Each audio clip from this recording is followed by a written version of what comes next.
Court's call to order.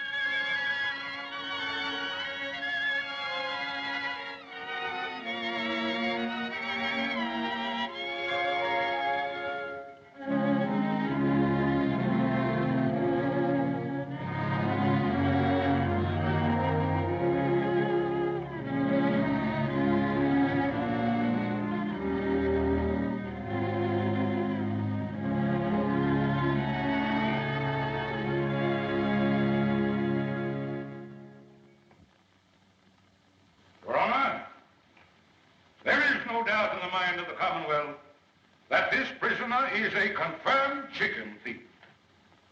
He has no place in this God-fearing community. He is a vagrant. He cometh from no man knows whence. Since arriving in our midst, he has been known to do no honest work. The Commonwealth of Kentucky asks, yea, demands, that he be adjudged guilty and sentenced to 6 months on the chain gang.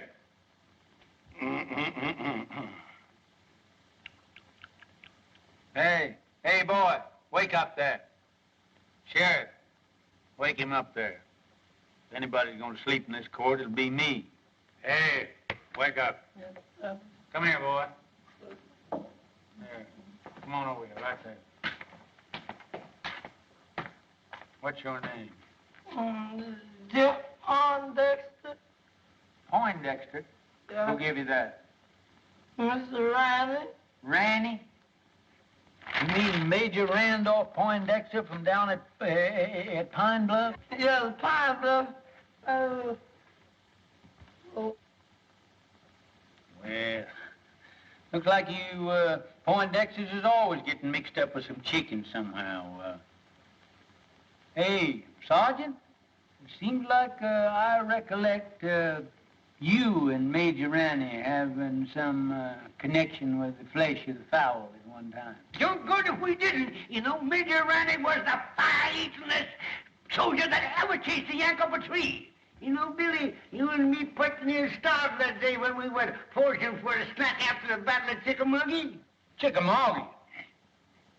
No, it was the Battle of Kennesaw Mountain.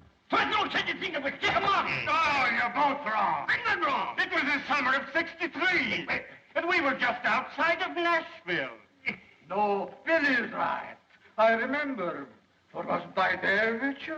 Your Honor, the Commonwealth objects to this digression. Now, Senator, you know, now the point is that the Major, he acted the part of a gentleman and a soldier, and he removed the temptation from out of our path by eating up all the fat hens in the whole bunch and leaving us nothing but a lot of old skinny Dominic roosters. You remember, boy? Come to think of it, Billy, they were Plymouth Rocks. There was no such a thing that was Yankee chicken. There was Rhode Island Red. I know because I could touch the Plymouth Rock. Yankee was Rhode Island Your Honor! Dominic. Your Honor! It was Dominic. Is this a court of law? I know that. I ask you, is this a court of law? Now, Senator, I don't get on your high horse that way. You know, we ain't in any great big hurry, but incidentally, what are you charged with there, boy? Nothing, Judge, but I wasn't there them chickens showing up. Just fishing. Fishing? Where was you fishing? Down Sleepy River. Ain't no fish in Sleepy River. Oh, sir. Ain't neither. Full of catfish. That's right, Jimmy. Yeah? Sure is, white folks. I catch bull-head catfish in there that long. There's your proof he's lying. Here, come here. What do you use for bait? Oh, I got a hunk of beef liver. Beef liver? Yeah, I have to take the That's beef good. liver and put it on the hook and chunk it out there. Let him have the first piece for nothing, see him. Then you put some more on that and chunk it out there and Then they think they're gonna get that for nothing, and you catch them long as you got the liver. And I go down there all the time, and I don't care nothing but that liver. I just for the corner of the hall. Yeah, I remember. Oh, down there. That must have been how long? Yes, sir. I told them the other night. I got to take down the judge's clothes. Got to take 'em in the house. Yes, Lord. Got to get out that old ironing board. Fix 'em up for the judge to wear. Yes, Lord. That's what I was going to do. Praise the Lord, Mr. Room. Is you a hand or is you ain't? Hi, Aunt Dilsey. How come you here? The judge say you up there at that college learning to be a lawyer, man. Aunt Dilsey, I got stomach trouble. Lord help you, white child. What them Yankees been feeding you? Not a darn thing. That's the trouble. What have you got for supper? Mr. Rome, you stay here. Us was going to kill the high-stepness rooster in the yard and a great big bowl of milk gravy and grits. And waffles? Don't you worry none, honey. You's home now. Mr. Rome's home. Mr. Rome's home. Mr. Rome's home. Hey, Uncle Billy! Well, if it ain't Rome. Well, salt me down. What happened up there? Did them Yankees kick you out of that law school, huh? Sure they did, with a diploma. You're now looking at a full-fledged member of the bar. Let me look at you. Full-fledged, my gizzard. Yeah, lawyer.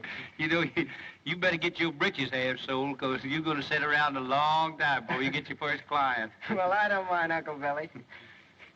You know what happened to me before I got my first client, don't you? Lord, I sat through 2 Republican administrations before I...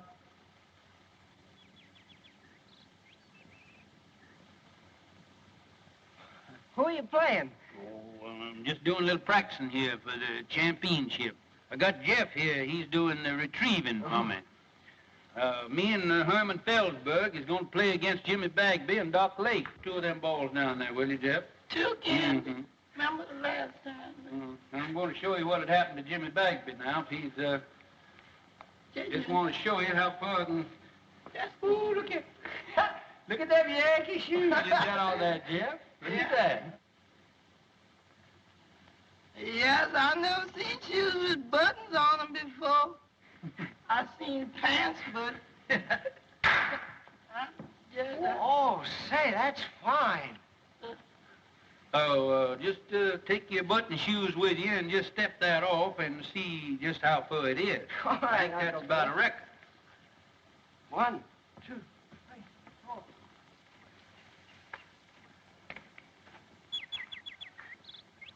Hello.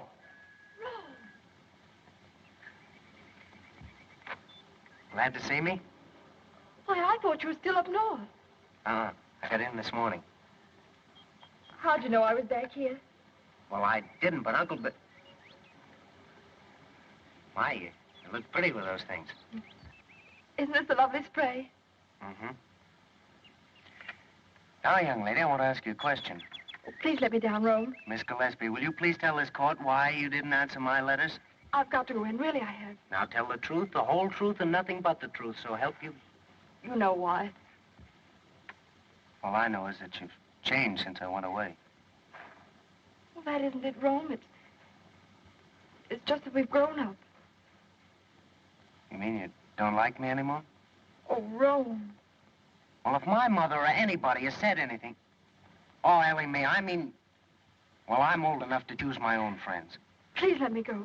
We've got to get this thing settled once and for all. I've got to go in. Really, I have. All right, then. I'm coming back tonight and find out what it's all about. You can't. I have an engagement. Who with? Fleming Talley. Well, how about tomorrow night? Oh, Rome, it's no use. All right. That's the way you feel about it. You can sit right there till we understand each other. That's all right. That's all right. We don't need no more practice for them old men. Besides, that exertion calls for a julep. Yes, but you gonna wait for that young gentleman? Oh, you... Wait for him? Unless young folks has changed since I was skirmishing around. He won't be back for quite a while. Just look at that goat. Ain't that a pretty sight? What, that goat? There ain't nothing pretty in the world than two young folks in love in the spring. What do about that goat? Oh, goat, my Lord. Ain't you got any sentiment? Ain't you got no girl? Wasn't you ever in love? Tell us stand around here talking about a goat or something. But your mint. What about my mint? A goat in your mint bed. It's in my mint bed. The cow. Yeah.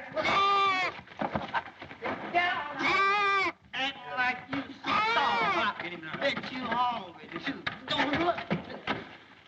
Why, William Priest. Oh, hello, Carrie. This is a fine how do you do. What will the neighbors say? I'm ashamed of you. What's ailing you now? That gum goat come in here and eat up my mint bed there. I bet he must have been the ruination of 1,000,000 juleps. You and your precious mint juleps. A circuit court judge. Where's your dignity? Dignity? I don't reckon the Priest family will ever have to worry about dignity as long as you're alive and kicking. Well, it's a good thing somebody in this family has pride. I always told my brother when he married you that he saved the family name. Well, if he were living, he wouldn't be fooling around the front yard with a goat. That's not what I came for. Have you seen Rome? Oh, Rome? Rome? Oh, appears like I did see that son of yours around here a while ago. I expect he's downtown, though, now. Strutting around, showing off his button shoes. Now, don't you play possum with me. As if I didn't know you'd been encouraging that girl over there to set her cap for Rome. Carrie. If I didn't know that you had the biggest heart of any woman in the world, I'd think you're the most suspicious creature that ever come down the pipe. Never mind that. You come up on the porch. I want to talk to you.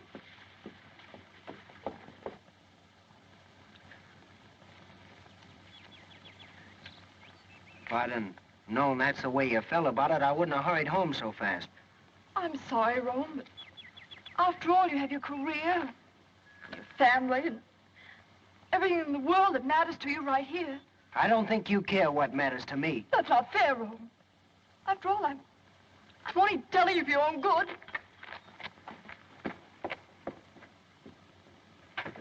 William, I'm not a woman to beat about the bush. This business of Rome and that girl next door has got to stop. What do you got against Ellie Mae? She's an awful sweet girl, seems to me. She's got gumption, and she teaches school and supports herself. I don't want to be unkind. She may be a very nice girl and all that. But after all, Rome is one of the Kentucky priests. And the name of priest means something in Kentucky. Well, I've never heard that it meant intolerance. It means good stock and family pride. You know the kind of stock she comes from.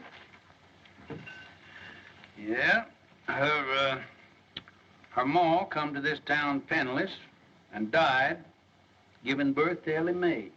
I remember the night. She was a frail little woman. Wasn't any bigger than Ellie Mae is now. And just as pretty. But who was her father?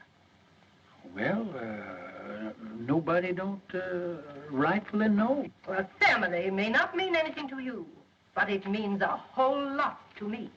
I'm not going to have my grandchildren come into the world under a cloud. You haven't by any chance picked Hod Maydew as a grandpappy, have you? Oh, I know you've never liked Senator Maydew, but you can't say anything against his folks. They've got money, they're an old family, and Virginia's a lovely girl. She's always been crazy about Rome. He could do a lot worse. Well, I guess me and Rome, we ain't got anything to say about it. I knew you'd come around to my way. You gonna stay for supper, ain't you, Carrie? Not tonight, thank you, William. The daughters of the Confederacy are having a chicken supper at Kate Maydew's, and I'm late already. Looks like you daughters get more ferocious every year towards Yankees and fried chicken. You got your badge on there. Yes. Mighty pretty. Good night, William.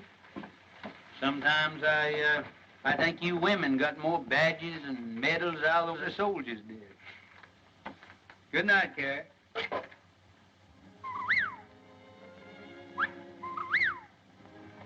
Listen to that old whippoorwill calling his mate.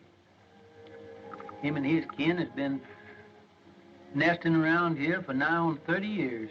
It's a lonesome kind of sound, isn't it, Uncle Billy? It is so. You know, the good Lord never meant for nobody, either man or bird, to live by themselves. Uncle Billy, why didn't you come and live with us after Aunt Margaret died? Oh, I never could stand your mom's cooking.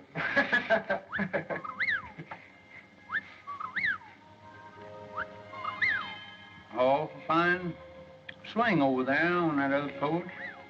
I wouldn't be surprised if they ain't a pretty girl sitting in it now. She's got another fella tonight.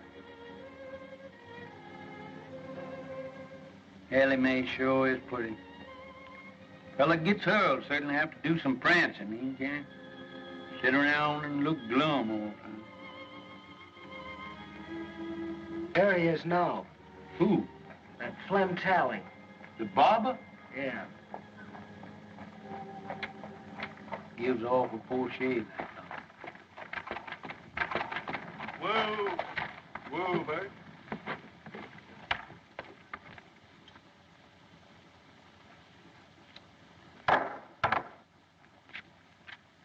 Yeah, I am, honey. Here's the news.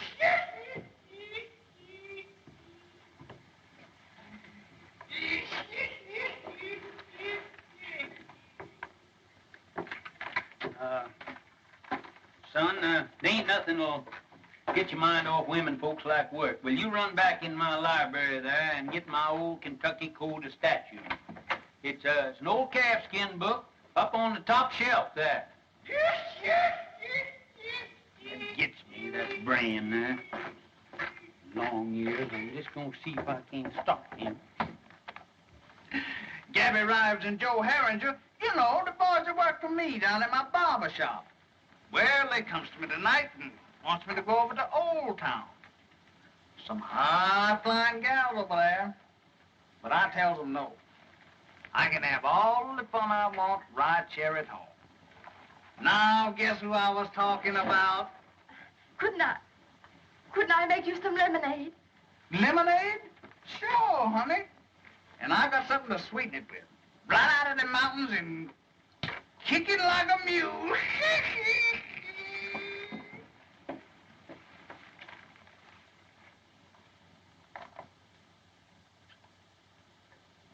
Jack! Oh, Jack, you see anything of Mr. Slim Tyler, the barber man around here? No, what'll he be doing around here? I don't know, Judge, but they're headed this way for him. What are you talking about? Who's they? Some lady's pappy, a two-barrel shotgun. He said Mr. Tyler's been messing around. He sure is in a killing mood. You mean that he's going to annihilate him?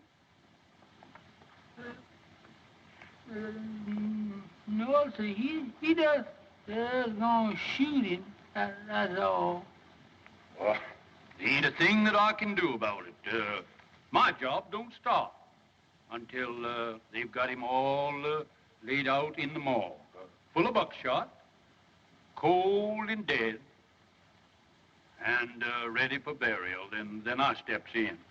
But you, Judge, you the law. Oh, I can't do a thing about it, as I said before, until the shooting is over. And then I'll certainly see that the murderer gets a fair trial.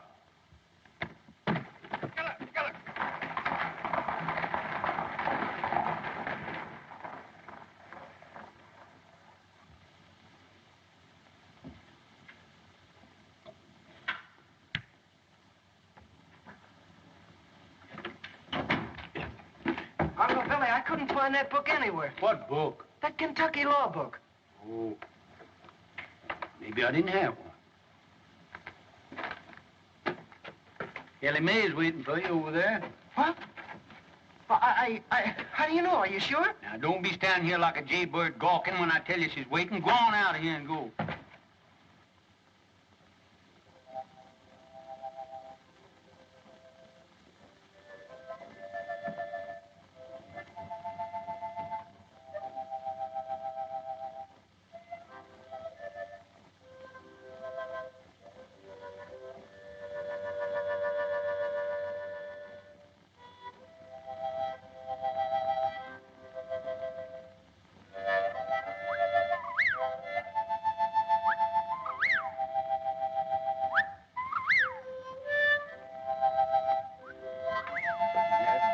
Whippoorwill.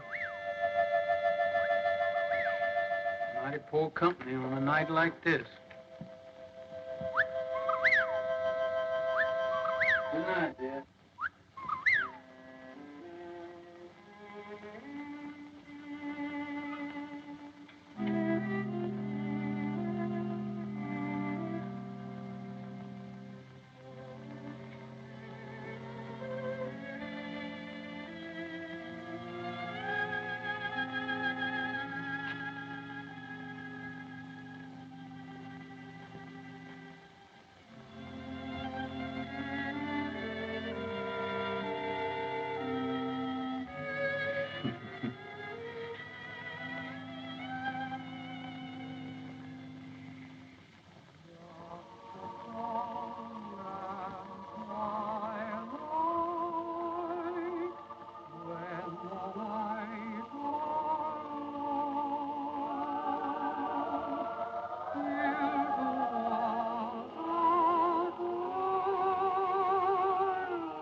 Been a long time, honey, since you and the babies went away. Oh, Rome come home tonight.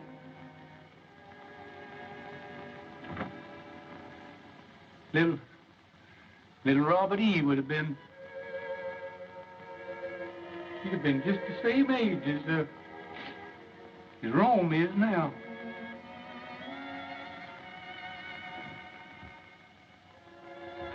I guess it's Rome coming home is what makes it seem more lonesome than ever around here.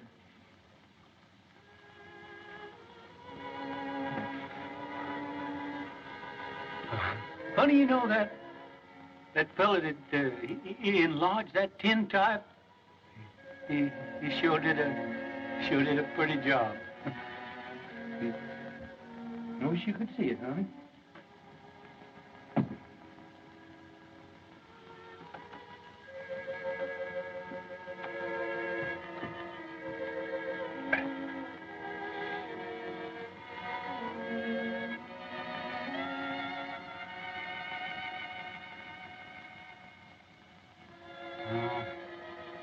See, that fella put that gilt on there was regular humbug.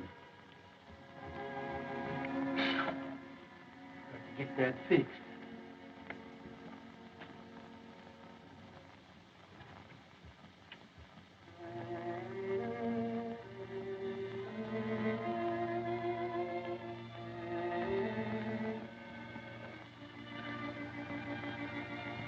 Honey, it sure is a pretty night. Been awful late spring. But I don't know when I've seen the flowers looking better this time of year.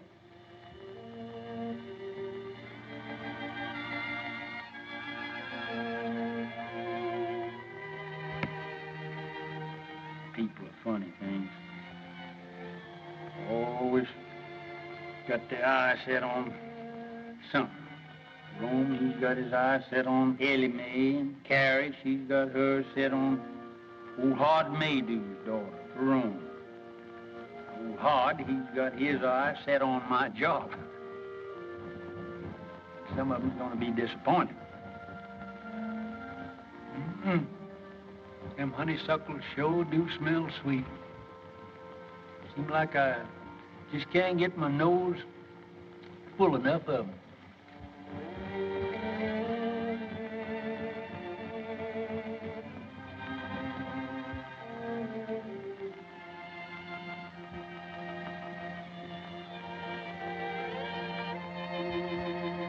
That burn, honey.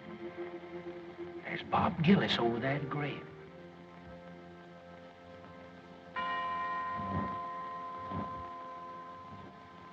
It's at Ellie Mae's mother's. You're a pretty boy, though. Yes, sir, you is. Hi, Jimmy. Hello, Billy. What are you doing there? Figuring on getting called to the colors again? Hello, Gillis. Hello. You never know what them Yanks is going to do. We licked them once, and I'm keeping old Deadeye ready in case we got to do it again. Say, better look at old General Forrest there. Think he's gonna need a little shoeing pretty soon. Well, I'm mighty busy right now, Billy, shoeing them two horses over there. Hey, Bob, we better take a look at the judge's horses, some of them.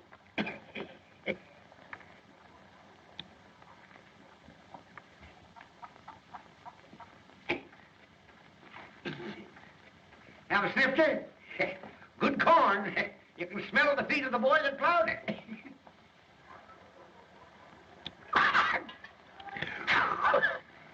That breath of yours is like a hot mince pie. Where you going? Going fishing. Sleepy River. Sleepy River. Why don't you fish in the trough there? Need shoeing? No, all right for a while yet. Say, bad scar you got there. Bullet? Yeah. Get that in the war? No. Folks say you come from up north. Must have got that up there.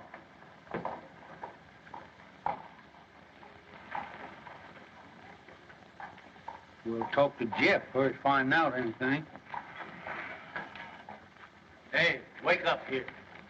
Somebody come along, steal a horse, and leave you sitting here holding the line.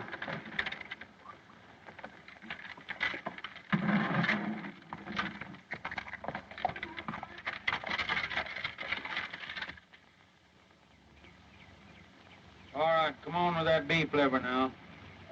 The bait is in a bait bag. All this keeping head Hurry up now. and liver. Oh, gee, don't tell me you ain't got it. Looks like that liver done walked off by itself. Lord. Here, I'm going to catch any catfish and ain't got no bait. Take this dime now and hurry on back to town and get me that beef liver. All right, sir. Hurry up now. All right. Actually running now. This is the way it is. You gonna put your shoes on? Look, I'm saving in case my feet wear out. And then I have them. Much sitting around as you do. It won't be your feet that'll wear out.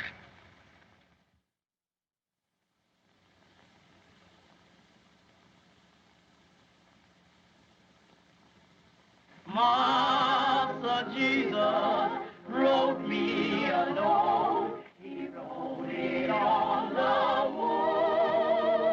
wood. He tell me to put on my Sunday clothes, for he's coming to fetch me soon. Master Jesus wrote me a note. He wrote it in a star.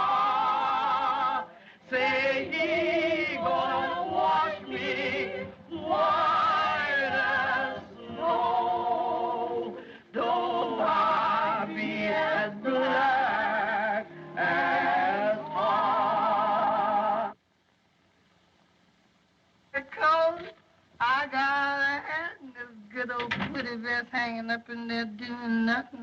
By Graham. Well, plague take you, I thought I told you to stay away from that bed. Yeah, but Judge, it got hung up on Yeah, you got my coat on there, too. Yes, but this old skunk coat. Skunk coat? I mean possum. What do you mean, possum? Rabbit. Rabbit? Say, listen, every inch of that is raccoon. Better be raccoon. I took it off a rich Yankee. Now you get in there and put them things away from there. Better get on over at that festival there. Dilsey might be needing you, too.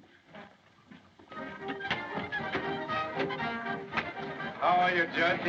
Just Oliver, Evan, just Oliver. I'm afraid it takes ice cream and cake to get you old soldiers out of it, Judge. Yeah, if the Lord ever gets in a jam, why, he knows who to call on. That's right. Going to church isn't everything there is to it. Evening, Senator. Good evening, Reverend. Good evening, Judge Breeze. Good evening, Rod. As one of our best churchgoers. Yes, it's surprising how far some men will go to get a few votes. Too bad we didn't get rid of him and get him off up to Congress there after him spending that term in the state Senate. I understand he thinks you deprived him of that honor. Me? Great Democratic Party and Thomas Jefferson. Evidently, the senator doesn't see it that way. Tell me that his cases in your court have taken on the appearance of a personal feud now that he's a candidate for your job.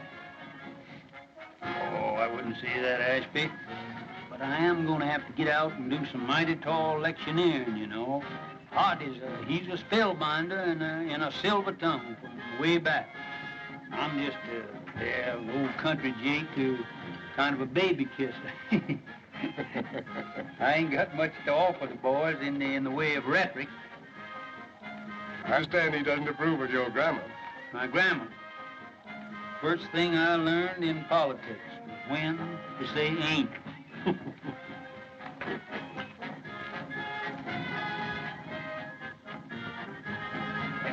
Speaking of ice cream, did I ever tell you about Shiloh? Wait a minute, Doc. Wait a minute. How did you hear this? Well, come here. Come on back here. I want to hear this. It was the eve before Shiloh, and them orders had to get across the river to General Beauregard. What did I do? I took off my clothes and I stuffed the orders in my mouth and I plunged in. It was pitch dark. Well, sir, I was going... Good evening. Swimming again, Jimmy? Where was I? Where was I? Right in the middle of the river. Yeah, yes, sir. There you're swimming in 12 miles to go yet. And there I was, swimming, diving under and around Yankee gunboats all around me, surrounded by Yankee gunboats, and me dodging them right in... Gunboats? Yes, sir. Putting them gunboats in there is a new tax, ain't it, Jimmy? Now, Rome.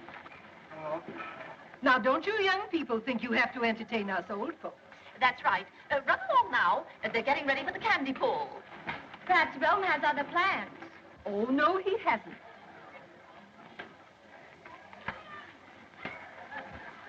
I declare, Virginia gets prettier every time I see her. And I know you're happy to have Rome at home again. Oh, he's such a nice boy. Don't they look fine together? Look at them, Horace.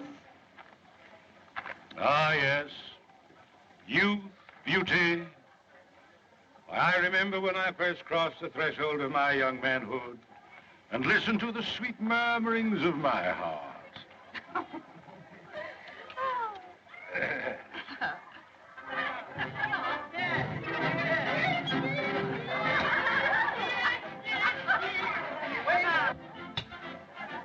Double portion, please.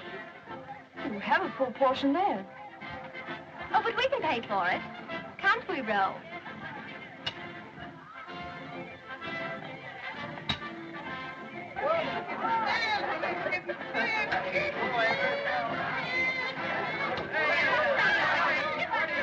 Gentlemen, I propose to conduct my campaign on a dignified basis. No personality. Others may censure the homespun manners of Judge Priest on the bench. Not I. Others may question the methods by which he has held political control of the county for a quarter of a century. Not I. So, gentlemen, will count in the forthcoming election. Where have you been keeping yourself, Rome? I think you've forgotten where I live. Nothing like that. Mother and Daddy are always teasing me about you. I tell them you don't care anything about me. Bet you have a girl up north. Well, even if I did have, haven't you got every boy in town on your string? Oh, those stick in the mud. They make me tired. Besides, I've been waiting for somebody else.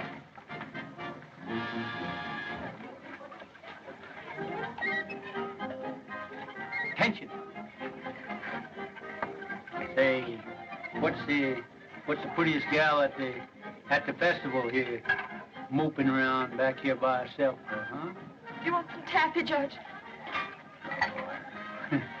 I ain't much of a taffy puller.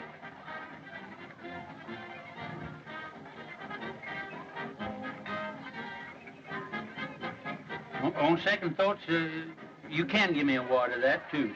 All right, put the butter on your hands first.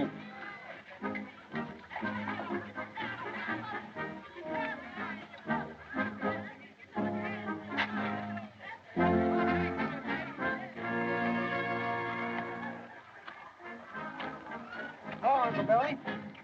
Oh. You ain't doing that right. What's the matter with it? Here, let me see your hand. You ain't got no butter on there, no wonder. Here, let me show you. Here, put mine in here. Let me show you. There. Go on up there, run on up there and put some more stickum on your hand there. Go on, right up there. All right, Uncle Billy. That's it. Now, here, put that right over in there now. Now, here. Now, that's the thing. Candy pulling, you got to keep your mind right on it, Look, that's how you're getting it all on your hand. Keep your mind on what you're doing there now. Lord, you pulling candy with champion candy puller of this neighborhood now.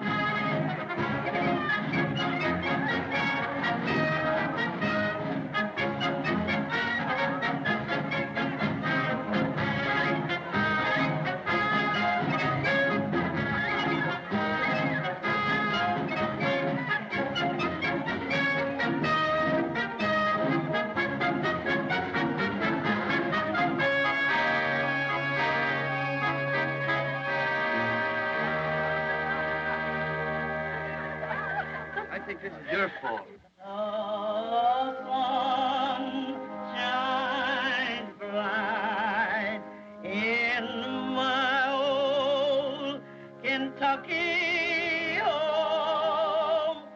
This summer, the darkies are gay.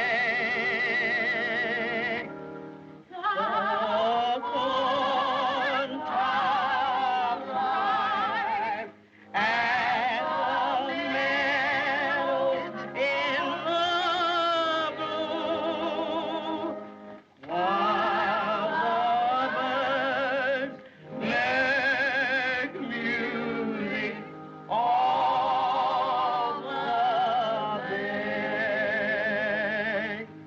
Weep no more, my lady. Oh, weep no more today.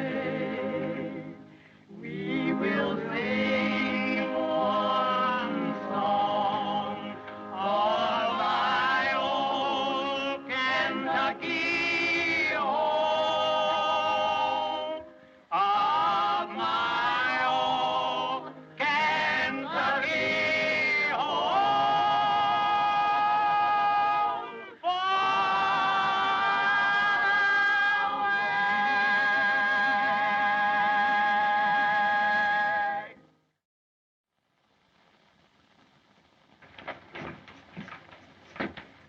Morning, everybody. Good morning, Judge.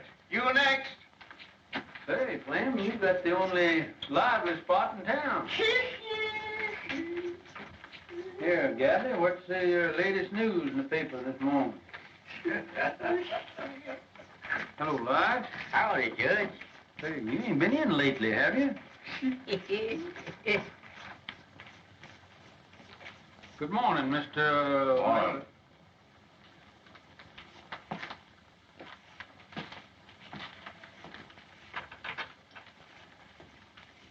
Nice day. Yeah. Oh, Flem, here she comes.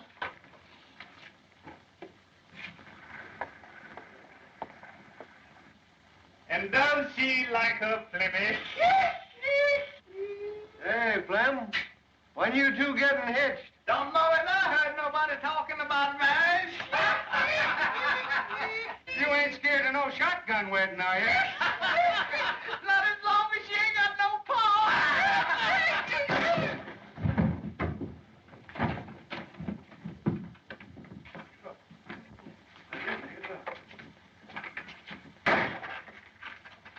Say, that fellow's going to make himself mighty unpopular around here. That's right, Judge. Yeah. There's about 2,000 male citizens here that's going to be mighty sore at him. Yeah. When they find out that he punched you in the jaw before they could.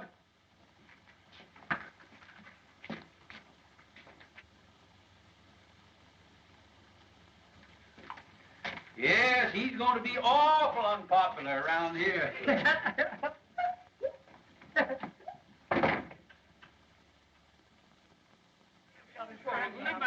We're not licked to the last shots fired. You ain't going to have no excuse. I got the grounds in All right, shape. yeah. You choose up with Billy. There you go. Yeah. 1, 2. Oh, your hands Who starts, Herman? Yes, sir.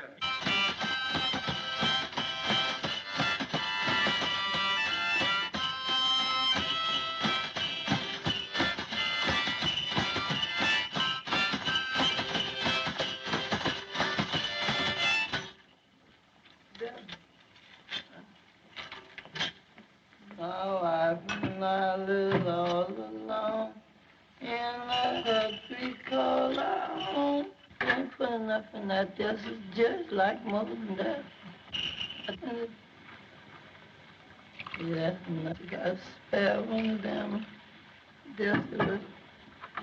See it? I ain't trying to take it with just out of sight.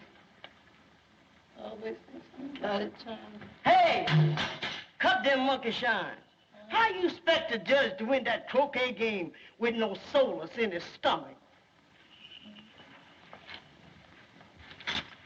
Hey, Desi, you done forgot the jug. The jug here. All right, you can't say I never told you now. Leaving somebody here with all this stuff. I bet she gonna blame me for... Don't see you around much. No. Kind of keep to yourself, don't you? Yeah.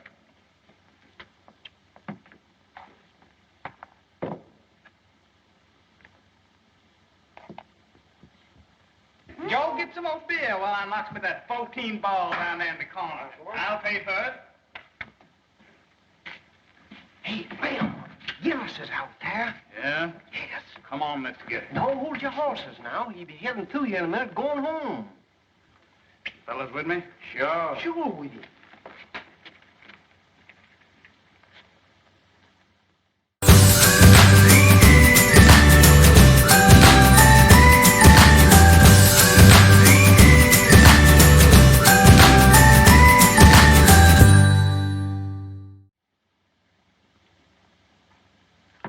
Another?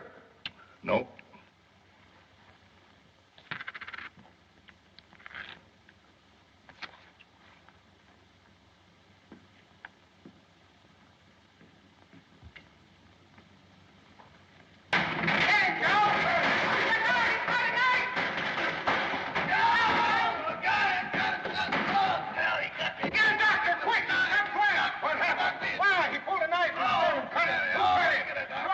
He cut Flam. We saw him. With the knife? Yeah, we saw him do it. Look at that. Cut it. Cut it. That blacksmith. We're off the fine thing. Get a doctor.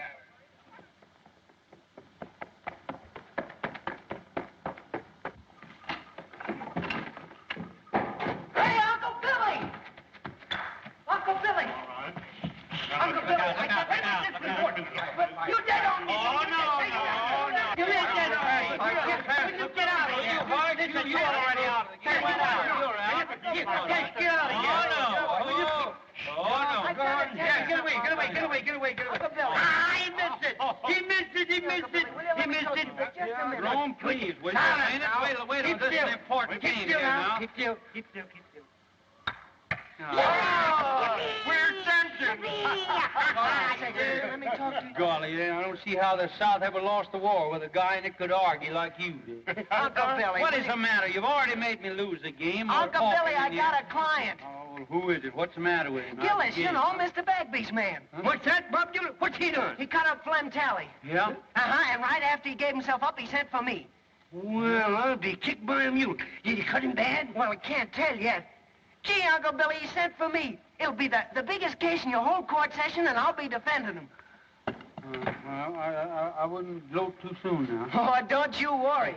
Hey, Ellie Mae! Yeah, I'm going to get down to the jail and see what that fellow's got to say for himself. I'm going to see Tally. Darn robbers, they robbed us out of that, Herman. Now, you better get on down there with me because you're liable to get a chance to go as bail.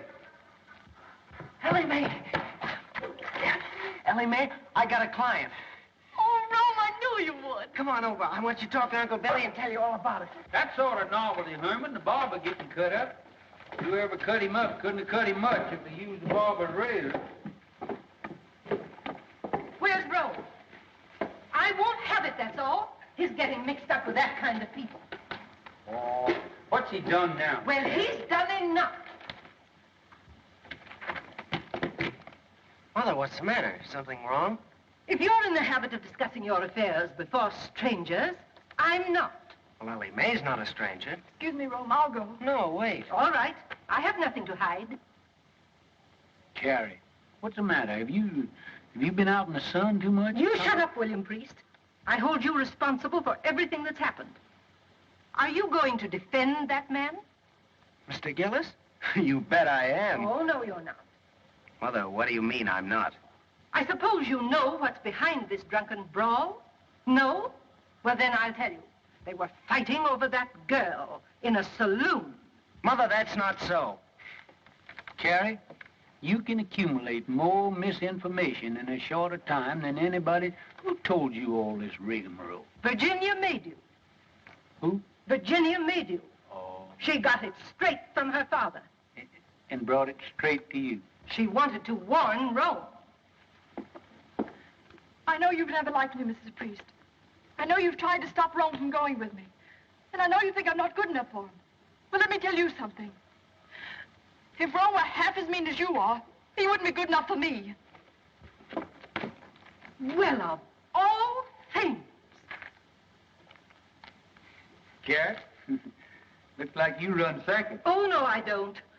If Rome's father were alive, he'd back me up. Rome's already got himself talked about all over town with this girl, and I'm not going to have him publicly defending her in court. Well, Rome, see how your mother feels about it, so looks like you lost your first client. It's certainly hard to get, too. No, Uncle Billy, I haven't lost anything. Rome? Mother, I think I'm old enough to know my own mind. I said I'd defend Mr. Gillis, and I'm going to go through with it.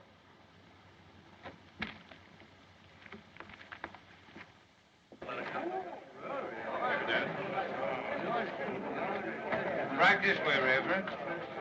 Have that chair there, please, sir.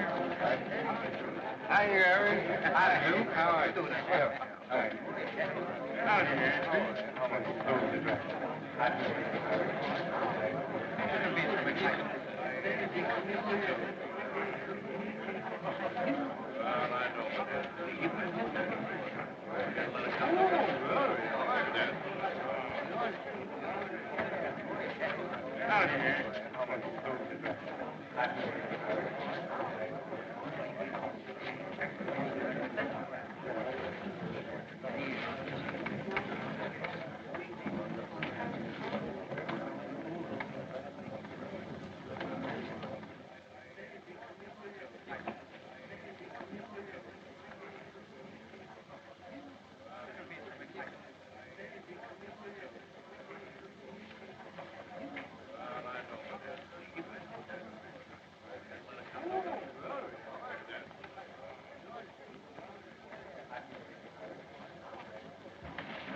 please the court. I would point out that for many years, a political and personal difference has existed between Your Honor and myself. Now that I am a candidate for the exalted office which you have held for so many years, those differences have reached a point where, for the protection of the people, I must demand an impartial trial judge. Perhaps I'm getting deaf, but the fact had never reached me before. Are you insinuating that you won't get full justice in this court? I maintain that my language was sufficiently plain for any comprehension, however obtuse. But I will make it even franker. I charge, in the presence of two witnesses, you took sides with defendant Gillis in a prior attack upon this plaintiff. I've been sitting on this bench for nigh on 20 years, and nobody has ever asked me to step down. I'll file an affidavit of prejudice. That won't hardly be necessary. Then I call upon you, Judge Priest, to vacate the bench during this trial and yield your place to a qualified judge.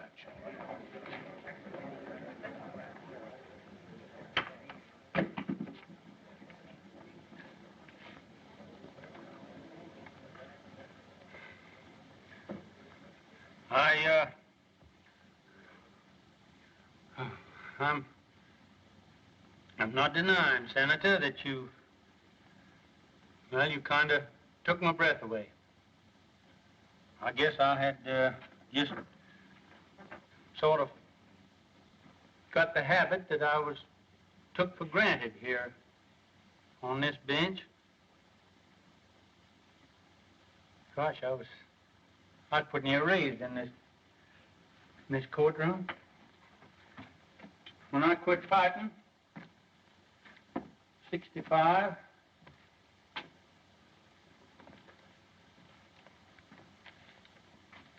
for what we thought was right, I kind of calmed down, found out I couldn't lick the whole United States. I come back here to my hometown, and I put up my shingle. It wasn't long before I was sitting on that bench. Maybe I did have a hankering for the spirit of the law, not the letter. But as far as I know, nobody ever found cause to complain till now. Now, you jury, you forget everything that I've said. And my feelings has no place in the records of this trial. Now, if you'll excuse me, neither side has any objection. I'd like to ask the Honorable Floyd Fairley if he won't come up here and take my place on the bench.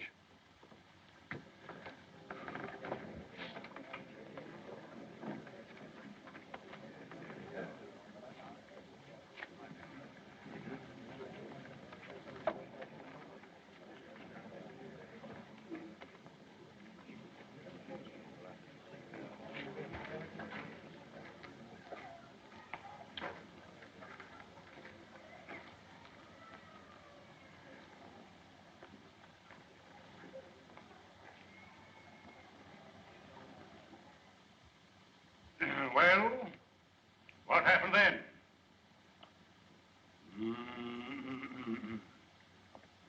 Gentlemen of the jury, in plain language, the defendant here burst in upon these three worthy citizens. I object, Your Honor. I deny that my client ever burst into any place or anything. Objection sustained. So be it, Your Honor. Nevertheless, I shall demonstrate that my young friend's client here did burst into something.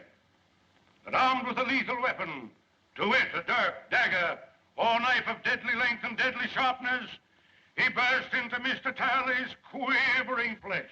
I object, Your Honor. Objection sustained. Your Honor's humble servant bows to Your Honor's august ruling. In due time, Mr. Talley's scarred and mutilated person will bespeak the verity of my claim with a silent eloquence far exceeding the powers of my poor tongue.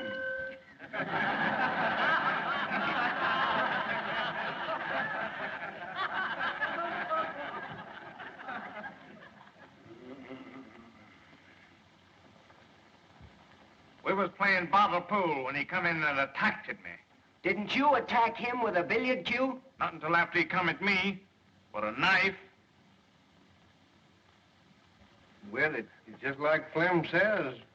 We wasn't paying him no mind until he come looking for Clem. But weren't you three all armed with billiard cues? Well, never heard of nobody playing pool without him.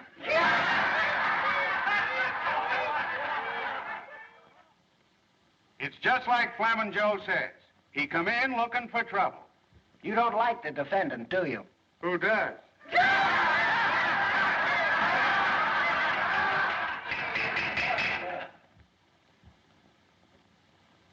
Your Honor, the defense is through with the witness. I should think my young learned colleague would be glad to be through with the witness. Your Honor, the prosecution rests.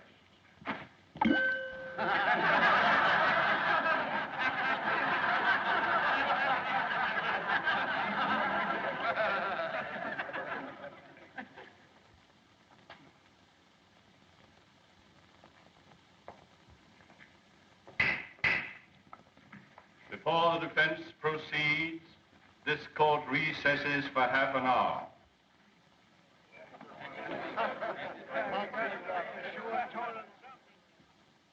I don't know why you did it, Mr. Gillis. The Judge Priest told me what happened in the barber shop. Oh, you've got to tell the jury. They'd never convict you in a million years if they knew you were defending a girl's name. Don't you see? You can't think of me now. You've got to think of yourself. Look, Mr. Gillis, I don't want to bring Ellie Mae's name into this thing any more than you do. But she's right. They can give you 10 years for assault. And the way Maydew's working on the jury, they'll give you the limit. Well, you've got to tell the truth, Mr. Gillis. Don't you see? You've got to. I ain't gonna tell him anything.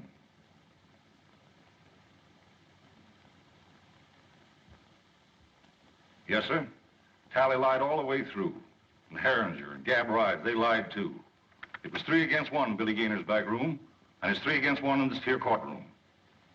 Have you ever been in any other cutting scrape in town before? No, sir. That's all. One moment.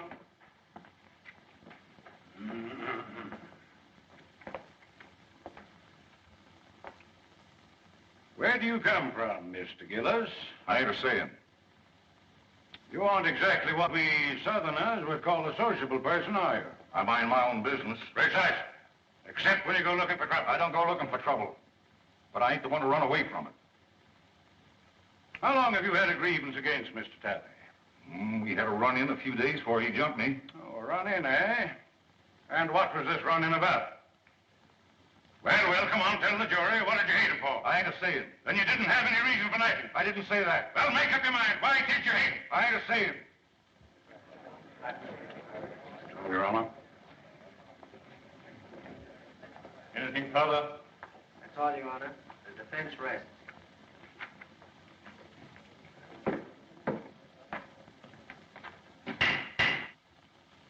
This court will adjourn till tomorrow morning.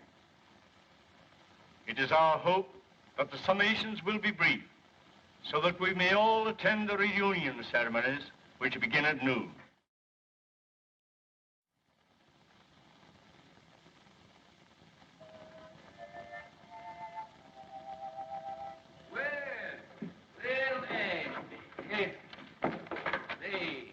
This is a pleasure. I don't get a chance to does me honor. Here, Jeff, make the Reverend comfortable there.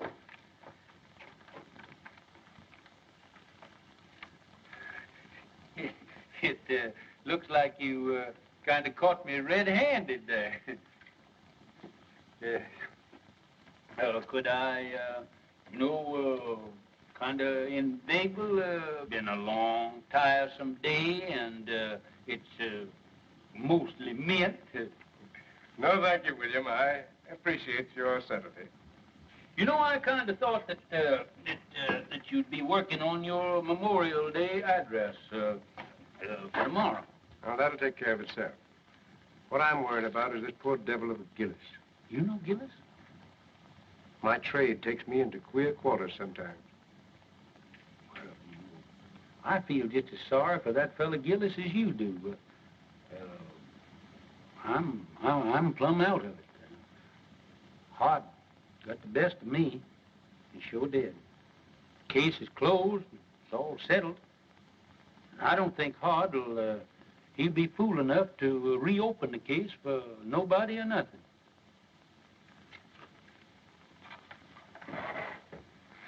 William, I have a duty to perform. A Christian's duty. I'm going to violate the sacred confidence of another. I'm going to break a pledge of secrecy because it's the only course that I see that lies before me. I'm listening, Ashby. 25 years ago. The judge is showing hard misery. Reckon folks ain't been acting just right. Maybe his stomach's been complaining and he needs a toddy this night. Yes, Lord. Yes, Lord. 'Cause tomorrow he's got to be like Mr. Samson, saving Daniel from the lion's den. Saving Daniel from the lion's den. Yes, Lord. Yes, Lord. The judge could do with a toddy right now. Yes, Judge. Yes, they'll see soon as you get me some men. Oh, Jeff. Jeff.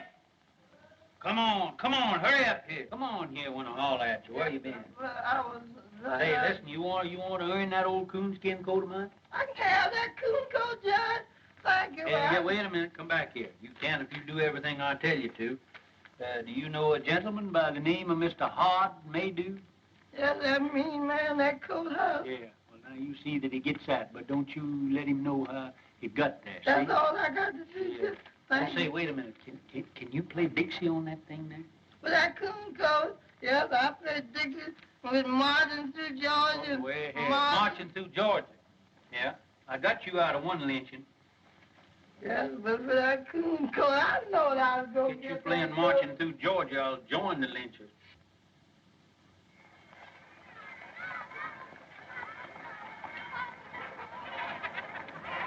Hello, children. Hi, what do y'all got in your basket? Oh, the chicken. Chicken? Well, that's what I got. That's what the judge like, eh?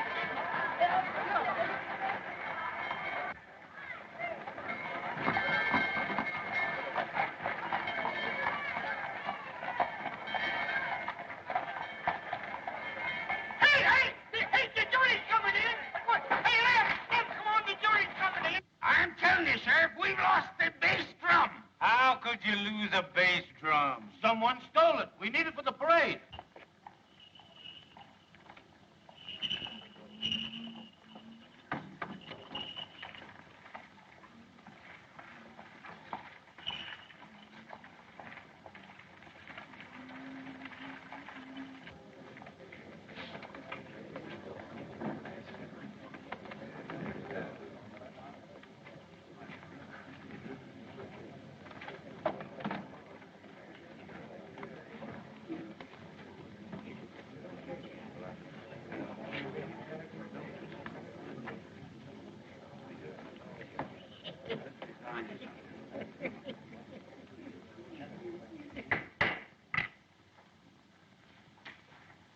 You may begin your summation, Mr. Prosecutor. May it please your honor. Since adjournment yesterday, certain information has come into the hands of the Commonwealth, which, in the interest of justice, impels me to reopen the case. The Commonwealth desires to recall the defendant Gillis for further cross-examination. Very well, Mr. Maydew. Proceed. Robert Gillis, take the stand.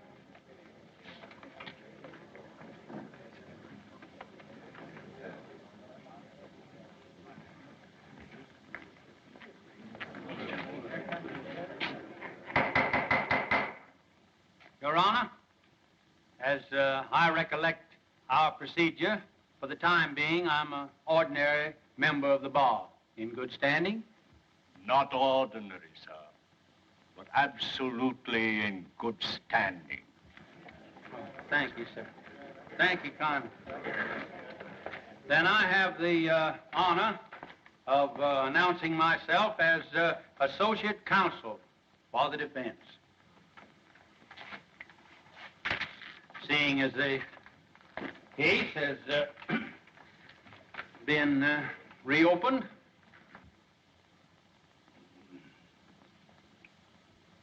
Mr. Gillis, were you always a man of turbulent and violent nature?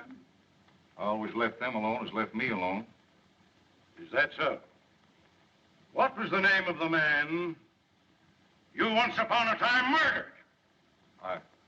I never looked on it as No, it wasn't murder. A man was killed, wasn't he? Yes. And they stuck you in jail, didn't they? Yes. And they charged you with murder, didn't they? Yes. And the jury found you guilty, didn't they? Yes. Were you sentenced to be hung? No, I went up for life. Did you escape or were you pardoned? I ain't a-saying. And I won't tell you no more no matter what you ask me. You don't need to. Judge Priest, your witness. no questions, Your Honor. But, Uncle Billy, hasn't the defense any evidence to offer in rebuttal, Judge Priest? One character witness, Your Honor. Mr. Clerk, will you kindly call Reverend Ashby Brand? Run.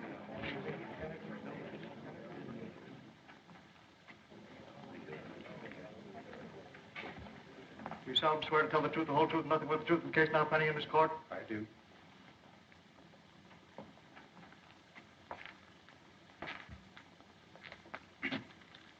Reverend Brand, before you come to this town, what was your occupation? In my early manhood, before I took holy orders, I had the honor to be a captain of artillery in the late war. In the War of the Rebellion? No, sir. The war for the Southern Confederacy. Yes, sir. You're right, sir. That's right. He's right. Oh, my error. One moment, please, Your Honor.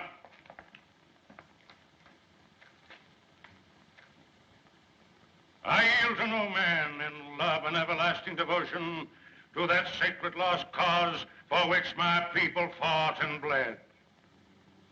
But though I cherish all those dear and everlasting memories, which even the bare mention of that great conflict must awaken in every true Kentuckian's bosom, I fail to see any possible connection between this reverend gentleman's military record and the guilt of this man, Gillis.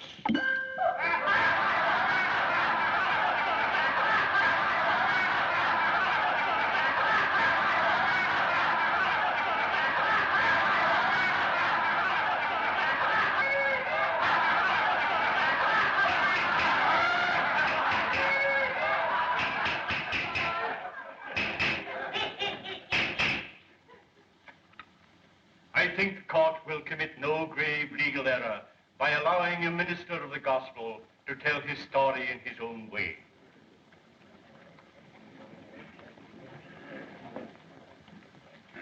Meander along, Reverend Brand.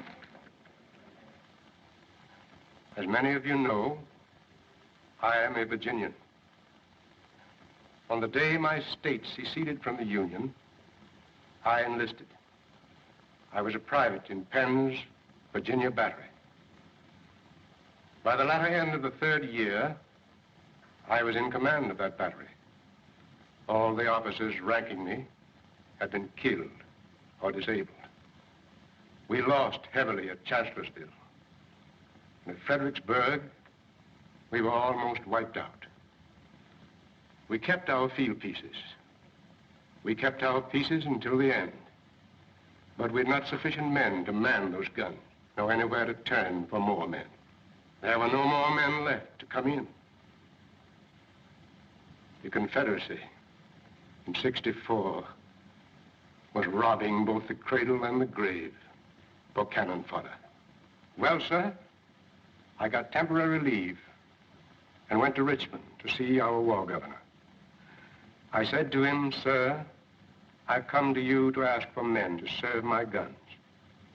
He laughed and said, "Tell me where they're to be found." I said, "Among the chain gangs from the state penitentiary." He said, "You've come too late, young man. I've freed every convict that might conceivably be trusted with freedom. There are left only the lifers, and I dare not turn them loose. They're working under guard, building defenses for you to fight behind." He opposed me, but I argued with him. And finally, I won. He gave me authorization, signed it, and with his own hand, affixed the seal of the sovereign state of Virginia. I rode back to the line, sir, and I found my chain gang. I told them to drop their tools and line up before me. I told them, if you go with me, you go to face a hell of destruction and suffering and death. But I said, if you do go, you go as free men, as soldiers of the Confederacy. Your past will lie behind you, and your future, if you survive, is in your own hands. And I promise you this much. If you stand fast, if you do your duty, if bravely and honorably you acquit yourselves as men, then such of you as live through to the end, and some of you will live, are not to come back to this. It's for you to decide. Those who remain behind, stand fast. Those who come with me, advance one pace.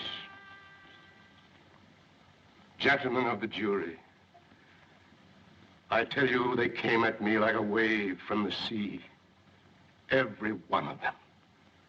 And as time went on, they won for themselves the name of the battalion from hell.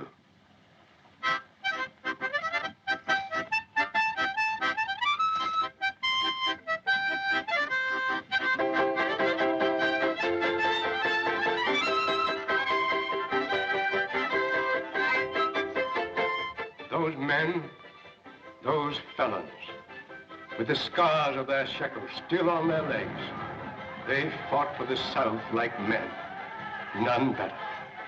And they died like men, most of them. I was one of those men of whom I wish to speak a special word of tribute. He stood out for his courage and his fidelity, for his worth as a soldier and a man. Most of all, for his invariable truthfulness under all circumstances. He was from the mountains of my own state, a man who spoke little, but did much. I saw him once go out under fire during a battle to rescue at his own risk a wounded Union officer who lay there helpless between the lines. Another time, our stars and bars was wrested from our hands. We fought breast to breast that day. This man of whom I'm speaking threw himself on a riderless horse and rode into the thick of it. And by the grace of God, came galloping back from the jaws of death, our colors clutched in his hand.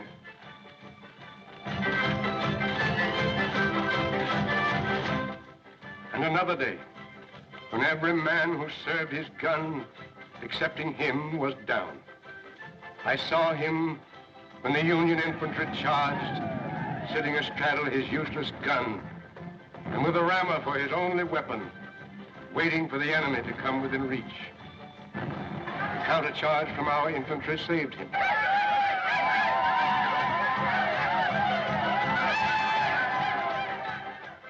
But he had stood fast, and he was alone.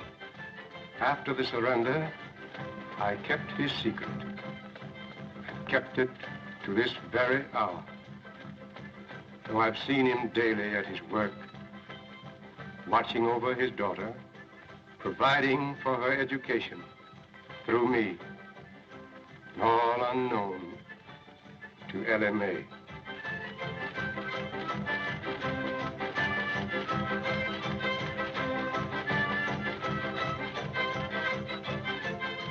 Gentlemen, as a soldier, I knew that man as Roger Gillespie. You know him by the name he now wears, Robert Gillis. Hooray for Jeff Davis, the Southern Confederacy, and Bob Gillis!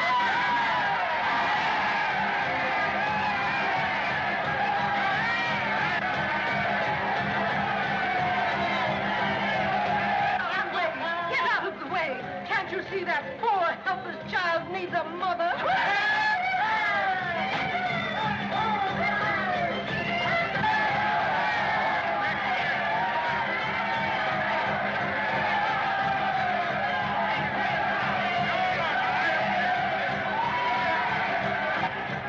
That's fine. That's great, Jeff. That's great. Keep on going. Keep going. You can have that white man.